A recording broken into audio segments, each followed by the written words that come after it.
Welcome to NSTV. నేను రాజీవ్. ముందుగా headlines చూద్దాం. హిందూ వాహిని ఉత్సవ కమిటీ మహిషాపట్టణంలో శ్రీ నరసింహ కళ్యాణ మండపంలో కార్యక్రమం.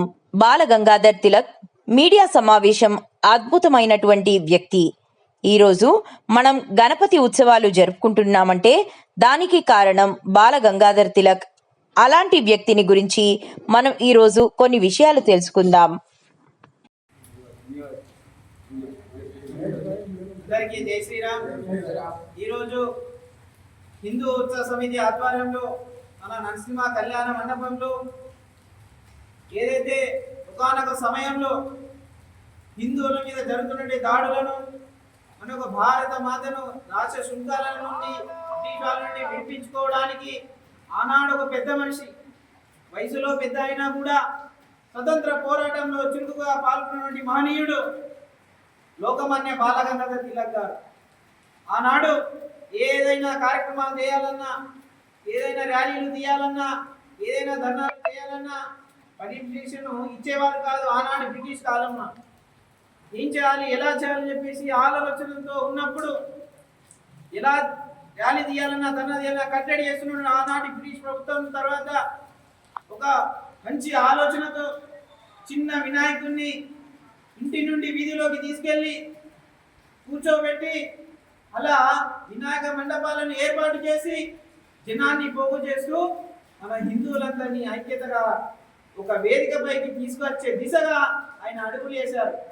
కాబట్టే ఈరోజు ఎన్నో భారతదేశంలో ఎక్కడెక్కడో వినాయక మండపాలు వేశాయి. దానికి కారణం బాల గంగాధర్ తిలక్ గారు. మరి ఈరోజు ఈ యువత మరి ఆయనను గుర్తు చేసుకునే ప్రయత్నం చేస్తున్నదా? కేవలము ఎంజాయ్మెంట్ కోసము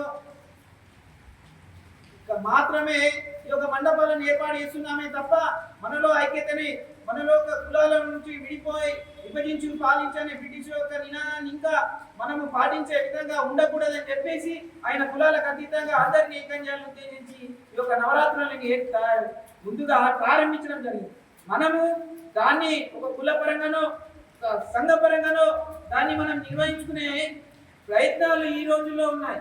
కాబట్టి దయచేసి మనమందరం ఆలోచన చేయాలి. ఆయన వినాయక మండపం ఎందుకు ప్రతిష్ఠించారు? దేశ స్వతంత్ర పోరాటం కోసము, దాస శృంఖాల నుండి మన భారత మాతని విడిపించడం కోసం ఆయన విగ్రహాన్ని ప్రతిష్ఠించాడే తప్ప నేనెంత అనువెంత, మేము 10 ఫిట్ చేసి 20 ఫిట్ దేవుడు, 20 ఫిట్ చేసి 30 ఫిట్ దేవుడం, ఇలా పోకడలకు పోయి మనలో మధ్య మనం గొడవలు సృష్టించుకుంటున్నాము. అలాగే మన సంస్కృతి సాంప్రదాయాలను కాపాడుకునే ప్రయత్నం కూడా చేస్తుంది. వారు ఒకవేళ ఇప్పుడు ఉంటే ఎంతో బాధపడుతుంటే, అరే నేను దీనికోసమా వినాయకుని ప్రతిష్ఠించింది, వీరికోసమైనా నేను స్వతంత్ర పోరాటంలో పనిచేసిందని చెప్పేసి సిగ్గుతో తొలగించుకునే దిశగా భారతీయులు, హిందువులు ప్రయత్నం చేస్తున్నారు. కాబట్టి మీరు మారాలి. వారు స్వర్గంలో ఉన్నా కూడా వారు ఆత్మ శాంతించాలి అంటే వారి అడుగుజాడల్లో మనం నడవాలి. మన సంస్కృతి సాంప్రదాయాలను చెప్పే విధంగా మనము మండపాలను ఈ సంవత్సరం మనము ఘనంగా జరుపుకునే విధంగా ప్రతి ఒక్కరూ కృషి చేస్తారని కోరుకుంటూ, అలాగే ఆనాడు స్వతంత్ర పోరాటంలో కేవలం 15 సంవత్సరాల వయసులోనే బ్రిటిష్ అధికారుల మీద దాడి చేయడం కానీ, అసెంబ్లీ మీద దాడి చేయడం కానీ చేసినటువంటి మహనీయుడు చంద్రశేఖర్ ఆజాద్. అతని మొదటి పేరు చంద్రశేఖర్ తివారీ. ఏదైతే స్వతంత్ర పోరాటంలో చురుకుగా పాల్గొంటూ ఆనాడు గాంధీజీ ఏదైతే ఒక మహాసభ అని చెప్పేసి ఒక కార్యక్రమం నిర్వహించినప్పుడు అందులో పాల్గొని తర్వాత అతను కూడా స్వతంత్ర పోరాటంలో భాగమయ్యాడు. ఏదైతే కేవలం 15 సంవత్సరాల వయసులోనే దాడి చేసి జైలుకు వెళ్ళినటువంటి వీరుడు చంద్రశేఖర్ ఆజాద్. ఏనాడైతే ఆనాడు జైలుకి వెళ్ళిన తర్వాత కోర్టు ముందర హాజరుపరిచినప్పుడు జడ్జి అడుగుతాడు, నీ పేరేంటంటే ఆజాద్ అని చెప్తాడు, నీ తండ్రి పేరు ఏదంటే స్వాతంత్రం అని చెప్తాడు, నీ ఇల్లు ఏదంటే జైలు అని చెప్తాడు. అలాంటి వీరుడి వల్ల మన మధ్య లేడే అని చెప్పేసి మనం బాధపడాల్సిన అవసరం ఉంది.